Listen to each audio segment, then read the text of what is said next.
Hello everyone, welcome to Ash and Olive Kitchen. For today's food, I'm going to show you how to make beef bourguignon. This food was originated in Burgundy, France, a region known for its cattle and red wine. In the past, cooks used to slowly braise tougher cuts of beef in red wine and turn something with simple ingredients into something very flavorful, rich and tender.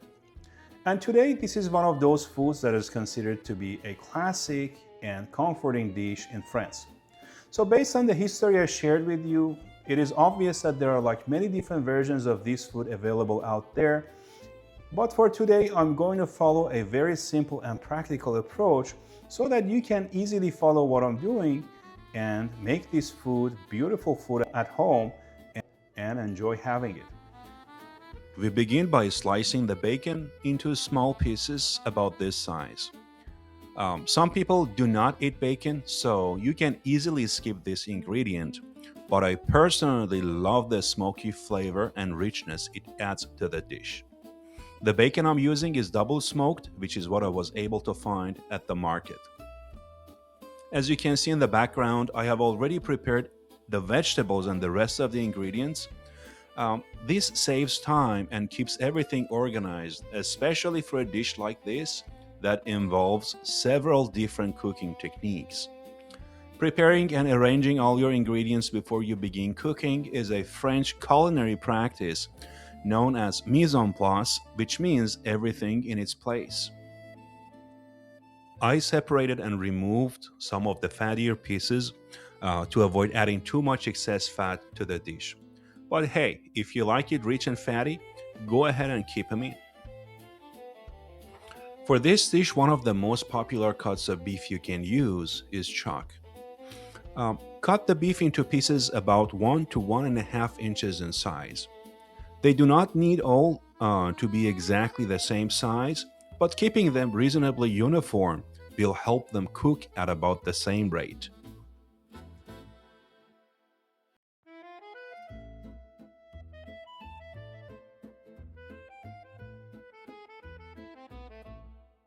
I'm using clarified butter because of its rich flavor and high smoke point. I'm not using regular butter because its milk solids can burn when exposed to high heat.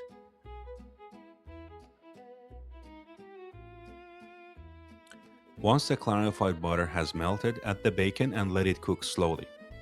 You don't want to rush this step because cooking it too quickly can burn the outside before enough of the fat has rendered.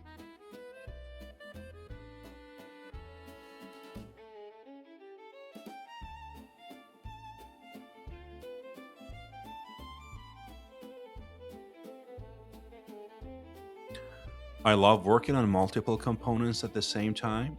While the bacon cooks slowly and renders its fat, I can move to another part of the dish.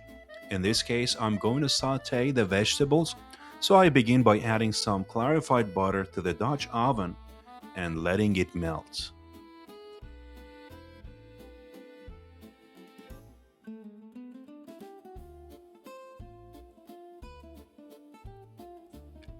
I add the onions and to give you a better angle, I reposition the Dutch oven and the pan.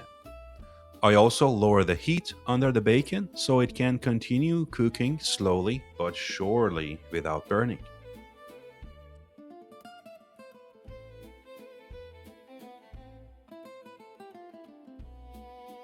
While the onions are sautéing, I remove the bacon from the pan because it has reached the level of doneness I'm looking for. Remember, you don't want to make the bacon crispy at this stage, since it will go back into the dish later and continue braising for a couple of hours.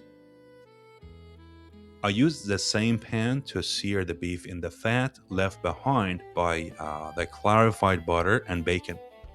Make sure not to overcrowd the pan and work in a few batches instead. Believe me, a little patience here will pay off in the end. Cooking the beef in batches allows the pan to stay hot and gives the Maillard reaction a chance to take place. This creates a deep brown crust on the surface of the beef and develops a much richer flavor. If the pan is overcrowded, the beef releases too much moisture and begins to steam rather than sear.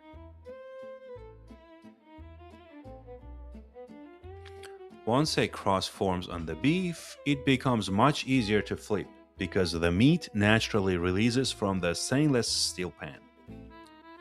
If it is still sticking, give it a little bit more time. It usually means the crust has not fully developed yet.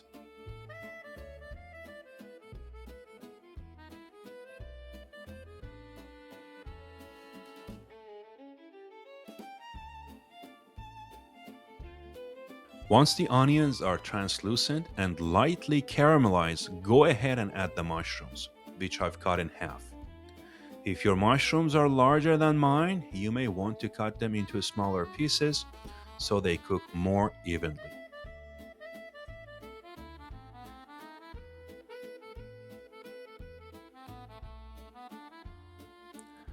Once the first batch of beef is nicely browned, remove it from the pan and add the next batch.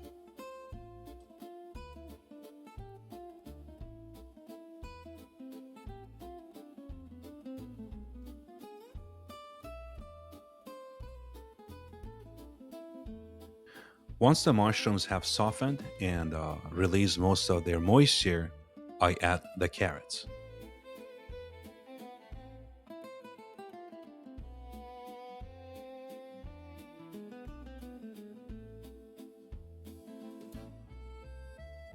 I season the vegetables with salt and freshly ground pepper, and I do the same for each batch of beef as it sears.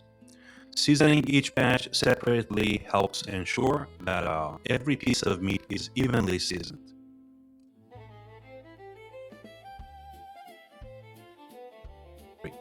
I season the vegetables with salt and freshly ground pepper, and I do the same for each batch of beef as it sears. Seasoning each batch separately helps ensure that every piece of meat is evenly seasoned.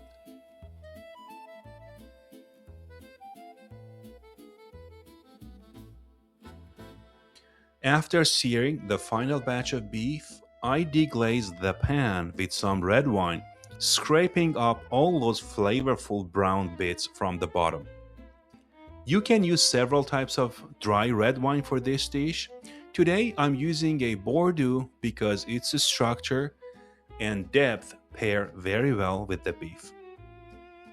Other good options include Pinot Noir, Merlot, Cabernet Sauvignon, or a red Burgundy.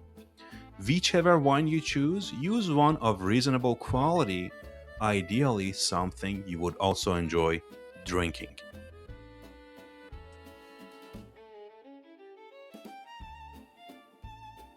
Once the carrots have slightly softened, go ahead and add the minced garlic.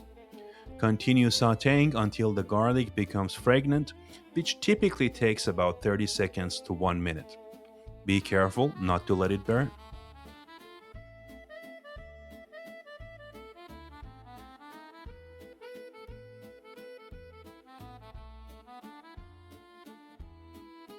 Pour the wine used to deglaze the pan into the Dutch oven. Add the beef and bacon, then give everything a good stir.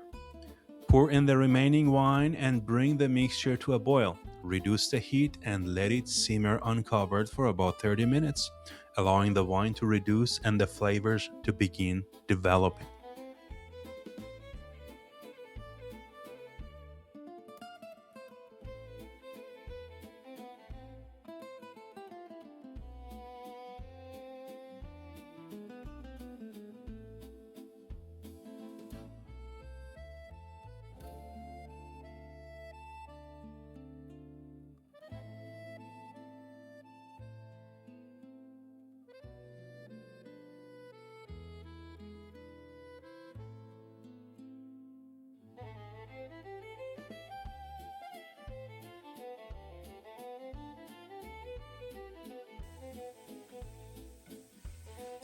Adding pearl onions is optional. You can use fresh pearl onions and peel them yourself or buy them already peeled, either frozen or jarred. For this dish, I'm using frozen pearl onions that I allowed to thaw before sautéing. Regardless of which type you use, sauté them until they are lightly caramelized, then add them to the Dutch oven.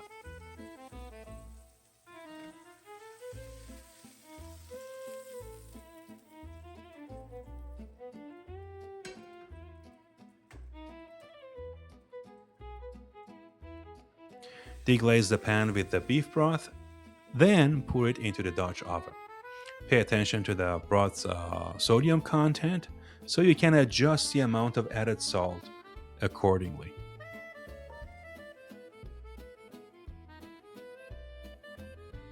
I use avocado oil to saute the pearl onions, but you can use clarified butter instead.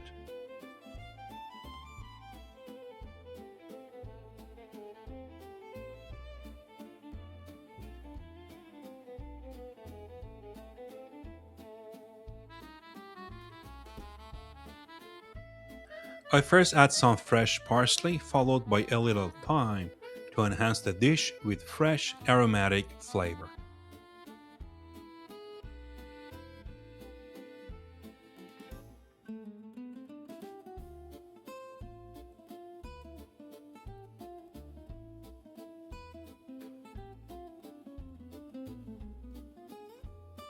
After adding the herbs, give the stew a gentle stir, then allow it to return to a simmer. There are several ways to add flour to thicken a stew. However, the most practical and reliable method I've found is to use a fine mesh strainer. Place the strainer partially into the simmering liquid, add the flour, and whisk it with some of the liquid until smooth. Most of the thickened mixture will pass through the mesh, while any undissolved flour or lumps will remain in the strainer. It is an excellent technique. Then stir the entire stew thoroughly and distribute the thickener evenly.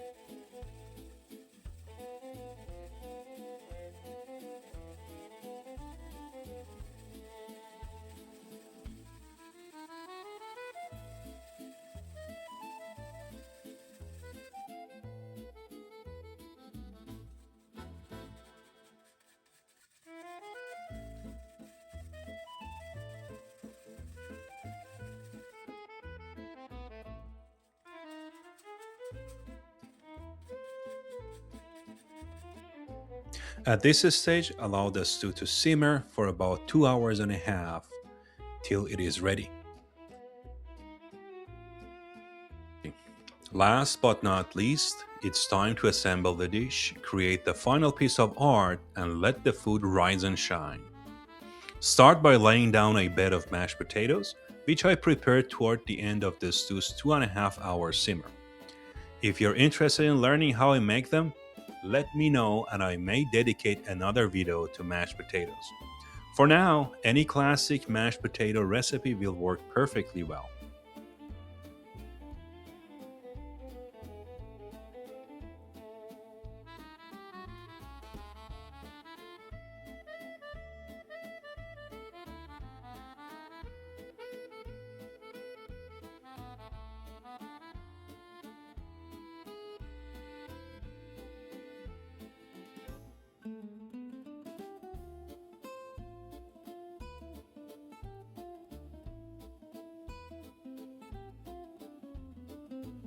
Once the stage is set, place a few pieces of beef on top, spoon over some of that rich sauce, and finish with a little fresh parsley and thyme. Voila! Our masterpiece is complete, patiently waiting for someone lucky enough to taste it.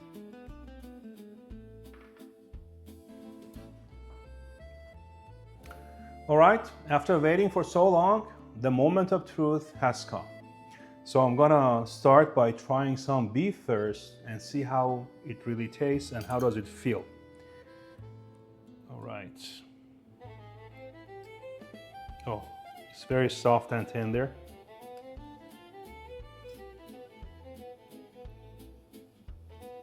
It falls apart.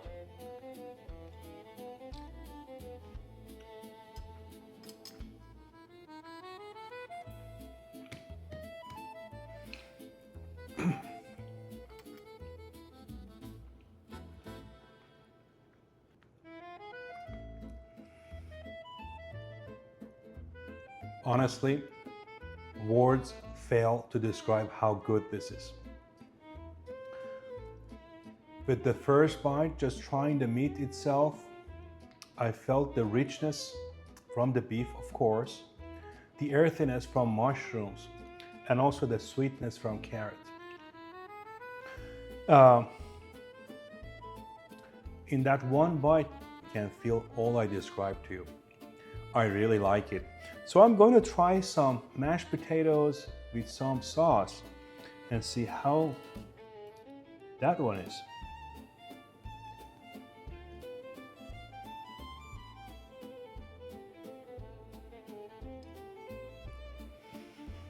Wow, that one is also very good.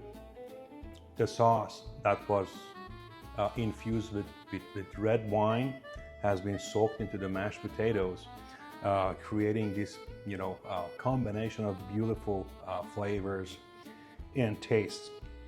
So I hope you learned what I did so that you can easily follow the steps that I took at home and create something very similar. And of course, this is a French food and you can always serve it with baguette bread. One thing that I really like about French cuisine is that they spend good amount of time for cooking. As you see for today's food, we spent something around like 3 hours for making the beef bourguignon, and at the end, the result is so tasty and so flavorful. So indeed, it is the time that you spend that really pays off at the end. So bon appetit and see you next time.